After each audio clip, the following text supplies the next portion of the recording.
이 땅에는 사람이 이해할 수 없는 일들이 자주 일어납니다.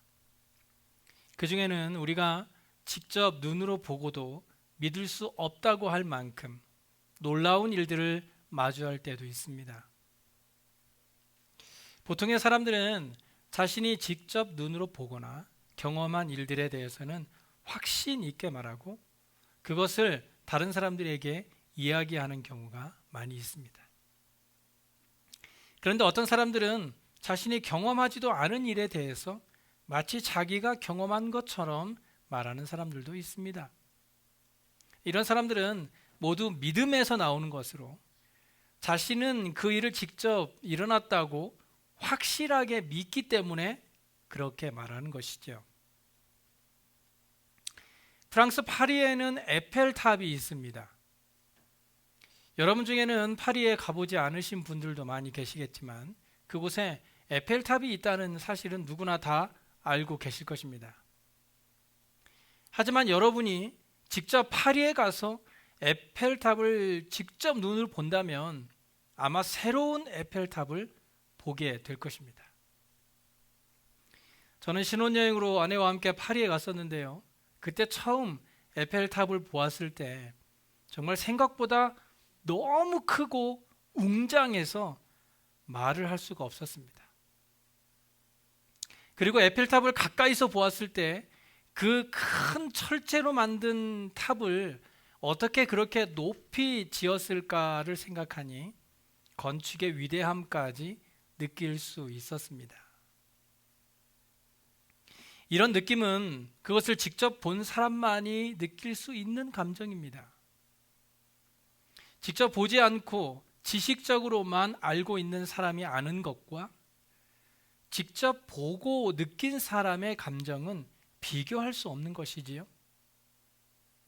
그렇기 때문에 사람이 직접 보고 경험한다는 것은 그것을 전달하거나 표현하는 것에 있어서 너무 중요하다고 할 수 있습니다.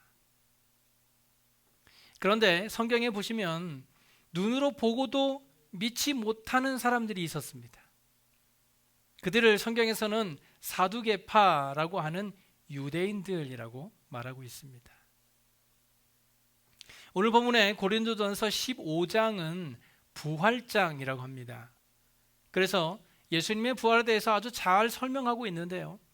당시에 부활이 없다고 했던 사람들은 사두개인들 뿐만이 아니었습니다. 어떤 고린도 교인들 가운데는 부활을 믿는 사람이라 할지라도 우리가 살고 있는 육체가 그대로 부활한다고 믿기도 하고 또 어떤 이들은 부활을 믿으면서도 이 몸의 부활은 믿지 않고 이념이나 사상이나 이 양심의 부활만 인정하는 사람들도 있었습니다.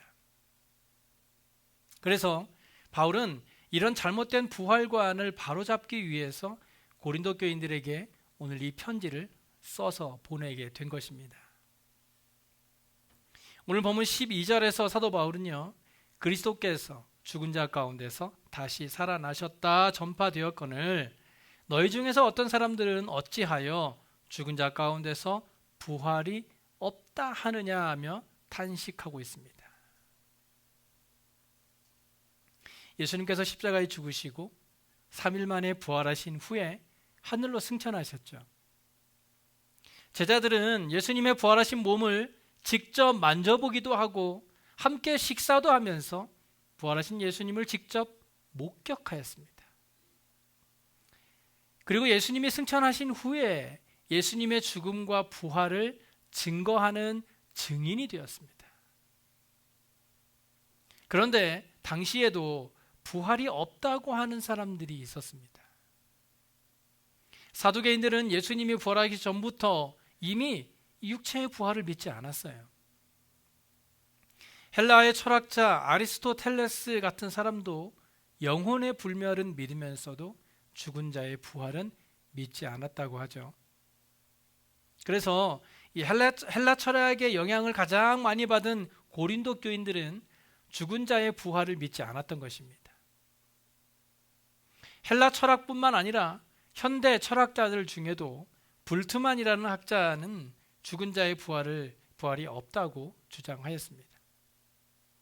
그런 주장은 자유주의로 흘러갔고 많은 이단들을 만들어내는 결과를 가져오게 되었습니다.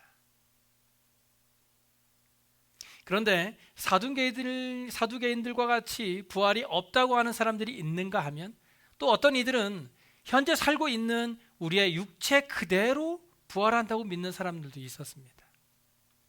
이것은 이 고대 애굽에서부터 내려오던 사상입니다. 애굽의 바로 왕의 무덤에는 이 왕의 시체가 된 금으로 된 관이 있었고요. 그 관 옆에는 먹을 곡식과 여비, 차비죠. 돈이 있었다고 합니다. 그 이유는 나중에 왕이 부활을 하게 되면 그 육체를 그대로 가지고 부활하기 때문에 부활 후에 왕궁까지 오려면 여비도 있어야 하고 먹을 것이 필요하다고 생각했기 때문에 무덤에 먹을 곡식과 여비를 넣어두었다고 하죠. 하지만 이런 주장들은 모두 성경에서 말하고 있는 부활과는 전혀 다른 이야기입니다. 그래서 고린도 교인들이 이런 여러 가지 사상들로 인해서 부활에 대한 지식이 바르지 못하니까 사도 바울은 고린도 교인들을 향해서 그리스도의 부활을 직접 목격한 사람들이 아직도 많이 있는데 너희는 어찌하여 부활이 없다 하느냐라면서 탄식하고 있는 것입니다. 당시 예수님의 부활의 사건을 놓고 많은 논란이 있었습니다. 제자들이 아무리 예수님의 부활을 직접 보았다 할지라도 그것을 착각했거나 아니면 환상을 본 것이지 어찌 죽은 자가 다시 살아날 수 있겠느냐는 것이었죠. 부활을 믿지 못하는 사람들의 주장은 제자들 중에 예수님을 너무 사랑하고 부활을 너무 기대했기 때문에 동산지기, 예수님의 무덤을 지키고 있던 동산지기를 예수님이 부활했다고 착각했거나 아니면 어떤 환상을 보았을 것이다 라고 말하기도 했습니다. 그래서 사도 바울은 오늘 본문에 앞서 5절 이하에서요, 부활의 목격자들의 이름을 일일이 열거하고 있습니다. 보세요. 게바는 베드로를 말하죠. 게바에게 보이시고 후에 12제자에게와 그 후에 500여 형제에게 일시에 보이셨나니 그 중에 지금까지 대다수는 살아있고 어떤 사람들은 잠들었으며 그 후에 야고보에게 보이셨으며 그 후에 모든 사도에게와 맨 나중에 만삭되지 못하여 난 자 같은 내게도 보이셨느니라. 우리가 여기에서 주목해 보아야 할 것은요, 바울이 이 편지를 쓸 당시만 해도 그 목격자들이 많이 살아 있었다라고 진술하고 있다는 것입니다. 그렇기 때문에 부활에 관한 이 편지가 허위라고 생각되거든 아직도 살아있는 목격자들에게 찾아가서 확인해 보면 되지 않겠느냐라는 것이 바울의 주장인 것이죠. 또한 착각을 했거나 환상을 보았다고 해도 그것이 한두 사람이라면 이해하겠지만 500여 형제에게 동시에 일시에 보이셨다라는 것은 어떻게 설명하겠느냐라는 것이죠. 그런데 부활을 믿지 않는 사람들은 그렇다면 부활을 목격한 사람이 왜 특정인에게만 국한되었느냐라고 말합니다. 하지만 우리가 잘 알고 있듯이 만약 그런 사람들에게 예수님이 부활한 모습을 직접 보여주었다 한들 그들은 여전히 믿지 않았을 것입니다. 그렇기 때문에 하나님은 항상 하나님께서 택하시고 반드시 필요한 사람들을 통해서 일하고 계시는 것입니다. 그래서 바울은 본문 12절에 이렇게 말합니다. 그리스도께서 죽은 자 가운데 다시 살아나셨다 전파되었거늘 어찌하여 죽은 자 가운데서 부활이 없다 하느냐. 예수님의 부활을 의심하는 도마에게 직접 못자국과 창자국을 만져보도록 허락하셨어요. 그뿐 아니라 예수님의 부활에 대해서는 구약 성경이 이미 증거하였고 예수님 자신도 그렇게 말했고 사도들과 많은 성도들이 부활을 전하다가 순교를 당하였습니다. 사도행전 7장에 보시면요, 부활을 전하던 스데반 집사는 순교를 당하였고, 사도행전 12장에는 야고보도 순교하였습니다. 그 밖에도 당시 부활을 목격했던 많은 제자들이 이 부활을 증거하다가 순교를 당하였습니다. 그들이 주님의 부활을 얼마나 확신했으면 그토록 잔인한 방법으로 죽임을 당하면서도 조금도 두려워하지 않고 담대하게 순교했겠습니까? 그들이 직접 보고 믿은 것이 얼마나 확실했으면 목에 칼이 들어오고 불에 타 죽고 때로는 십자가에 거꾸로 박히면서까지도 그들은 끝까지 부활을 증거했던 것입니다. 그렇다면 도대체 부활이 어떤 것이기에 그들이 그렇게 목숨을 아끼지 않으면서까지도 부활을 증거했던 것일까요? 본문 19절에서 사도 바울은요, 이렇게까지 얘기합니다. 만약 부활이 없다면 모든 사람 가운데 우리가 더욱 불쌍한 자일 것이다. 부활은 한마디로 성도의 소망입니다. 부활은 바로 우리의 소망입니다. 다시 말씀드려서 부활은요, 우리가 바라고 원하고 반드시 쟁취해야 하는 것입니다. 만약 부활이 없다고 한다면 우리의 믿음도 헛되고 우리의 신앙생활의 모든 것들이 전부 부질없는 것이 되고 만다는 것입니다. 전도서 3장 11절에 하나님이 모든 것을 지으시되 때를 따라 아름답게 하셨고 또 사람들에게는 영원을 사모하는 마음을 주셨다고 말씀합니다. 모든 사람들은요, 영혼을 사모할 수밖에 없어요. 그렇게 지음을 받았으니까. 무엇보다 우리의 삶은 이 땅에서의 삶이 전부가 아니라는 것을 우리는 믿습니다. 반드시 죽음 이후의 삶이 있고 우리는 그 죽음 이후에 영원한 삶을 향해 날마다 나아가는 것이에요. 그런데 믿는 자들도 죽고 나면 영원히 살고요, 믿는 자들만 영원히 사는 것이 아니라 믿지 않는 사람들도 영원히 삽니다. 그런데 어디서 영원히 사느냐가 중요하겠죠. 천국이냐 지옥이냐라는 것입니다. 그래서 우리는 죽음을 두려워하지 않는 것입니다. 믿지 않는 사람들과 믿는 사람들의 차이는요, 임종시에 아주 뚜렷하게 나타납니다. 믿지 않는 사람은 죽음 앞에서 두려워 떨게 되지만 믿는 사람들은요, 죽음 앞에서 이 땅에서보다 더 아름답고 평화로운 천국의 삶을 바라보면서 오히려 평안해지는 것입니다. 옛날부터 학은 1000년을 살고 거북이는 10,000년을 산다고 하죠. 캘리포니아에 있는 세콰이아 나무는 7,000년을 산 것도 있다고 합니다. 하지만 죽은 자의 부활이 없다고 한다면 100년을 이 땅에서 산다고 한들 무슨 소용이 있겠습니까? 만약 죽은 자의 부활이 없다고 한다면 우리가 무슨 소망으로 살아갈 수 있을까요? 만약 부활이 없다고 한다면 성령에 충만했던 믿음의 선진들이 그렇게 목숨을 버리면서까지 부활을 증거할 수 있었을까요? 만약 부활이 없다고 한다면 남들처럼 세상 것들을 즐기면서 살지 못하고 목숨 바쳐가며 교회를 세우고 선교사를 파송하는 일들이 얼마나 어리석은 일들이 되겠습니까? 부활이 없다고 한다면 믿지 않는 자들이 보기에 세상에서 가장 불쌍한 사람들이 바로 저와 여러분들입니다. 왜냐하면 믿지 않는 자들이 죄 가운데 그렇게 살아가면서도 세상에서는 떵떵거리며 사는 사람들이 많이 있기 때문이죠. 하지만 우리는 오히려 그들을 불쌍하게 생각합니다. 왜냐하면 그들에게는 부활의 소망이 없기 때문이에요. 이 땅에서의 짧은 삶을 그렇게 살 수 있을지는 모르겠지만 죽음 이후의 영원한 삶은 결코 이 땅에서의 즐거움을 누리지 못할 것입니다. 반면에 믿는 자들은 어떻습니까?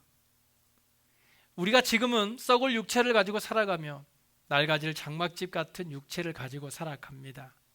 하지만 잠깐 후에는 우리 주님이 다시 오실 때에 예수 그리스도께서 죽었다가 다시 부활하신 것처럼 우리도 신령한 몸으로 부활하게 될 것입니다. 고린도전서 15장 53절에서 증거하고 있듯이 이 썩을 것이 반드시 썩지 아니할 것을 입겠고 이 죽을 것이 죽지 아니함을 입게 되어 영광스러운 부활의 몸으로 다시 살아나게 될 것입니다. 마태복음 17장에서 예수님의 모습은요, 천국에서의 우리의 모습을 미리 보여주셨는데 2절에 보시면 그들 앞에서 변형되사 얼굴이 해같이 빛나며 옷이 빛과 같이 희어졌다고 말씀합니다. 우리도 죽음 이후에 부활하고 나면 해같이 빛나는 모습으로 다시 살 것입니다. 자유로운 몸으로 살게 될 것입니다. 그렇기 때문에 부활은요, 몸이 안 좋은 장애우에게도 소망이 되고 건강한 사람에게도 소망이 되는 것입니다. 부활 후에 우리의 모습은 가장 아름다운 모습으로 변화될 것이기 때문에 젊은이에게나 노인에게도 다 같이 소망이 되는 것입니다. 예수님은 부활하셨습니다. 그리고 그 부활의 증거는 너무 많습니다. 우리가 예수님의 부활을 직접 보지 못했다 하더라도 우리가 그 부활의 증거를 믿을 수 있는 가장 큰 이유는 무엇인가? 저와 여러분이 예수를 믿고 있다는 사실 하나만으로도 충분합니다. 예수님의 부활을 믿지 못하는 사람들은 눈앞에 아무리 큰 기적을 보여준다 하더라도 여전히 믿지 못할 것이에요. 하지만 저와 여러분은 예수님의 부활을 직접 보지 않고도 예수님의 부활을 믿음으로 지금 이 자리에 나와 이렇게 예배하고 있는 것입니다. 이것이 바로 하나님의 은혜이고 이것이 바로 가장 큰 증거가 되는 것입니다. 부활이 없다면 사람의 삶 자체가 무의미합니다. 만약 우리에게 부활이 없다면 우리 지금 이 자리에 계신 분 한 사람씩 죽음을 향하여 나아가는 인생에 무슨 소망이 있겠습니까? 시간이 지나면 다 죽게 될 텐데. 그래서 믿지 않는 많은 사람들이 인생의 허무함을 느끼게 되면 자살하게 되는 거 아닙니까? 그러나 우리는 부활의 소망이 있기 때문에 주님을 위해서 살 가치가 있고 또 주님을 위해서 죽고 싶은 마음도 생기게 되는 것이에요. 그래서 본문에서 사도 바울이 강조하고 있는 것은 만약 죽은 자의 부활이 없다면 우리가 전파하는 것도 헛되고 믿음도 헛되며 그리스도 안에서 잠자는 자들도 망하였을 것이고 우리 믿는 성도가 가장 불쌍한 자였을 것이라고 말하고 있는 것입니다. 저와 여러분은 어떤 사람입니까? 가장 불쌍한 사람입니까? 아니면 가장 행복한 사람입니까? 예수 그리스도의 부활을 믿는 저와 여러분이 가장 행복한 사람이라는 것을 믿으시기 바랍니다. 부활의 소망을 가지고 살아가는 저와 여러분의 삶이 이 땅에서 가장 가치 있는 삶을 살고 있다는 것을 믿으시기 바랍니다. 모든 사람들은 죽음의 위험 속에서 살아갑니다. 한동안 전 세계가 코로나의 위험으로부터 두려움에 떨 때가 있었죠. 바이러스가 무서워서 그랬을까요? 아니죠. 바이러스가 아니라 죽음이 두려워서 그랬던 것입니다. 사도 바울은 고린도전서 15장 55절에 사망아 너의 승리가 어디 있느냐, 사망아 내가 쏘는 것이 어디 있느냐고 반문하면서 오직 부활하신 그리스도께서 사망 권세를 이기셨다고 외치고 있는 것입니다. 예수님은 부활하셨습니다. 그리고 그 예수님의 부활은 곧 우리의 부활이 될 것입니다. 우리 주님은 우리가 부활의 소망을 가지고 살아가도록 먼저 부활의 증거를 우리에게 보여주셨어요. 이제 우리가 우리 주님의 부활의 증거를 가지고 세상 사람들에게 부활의 증인이 되어서 저 천국에서의 아름다운 삶을 바라는 소망을 품고 날마다 천국을 향해 기쁨으로 나아가는 참된 부활의 증인의 삶을 살아가는 저와 여러분의 삶이 되시길 간절히 소원합니다. 기도하겠습니다.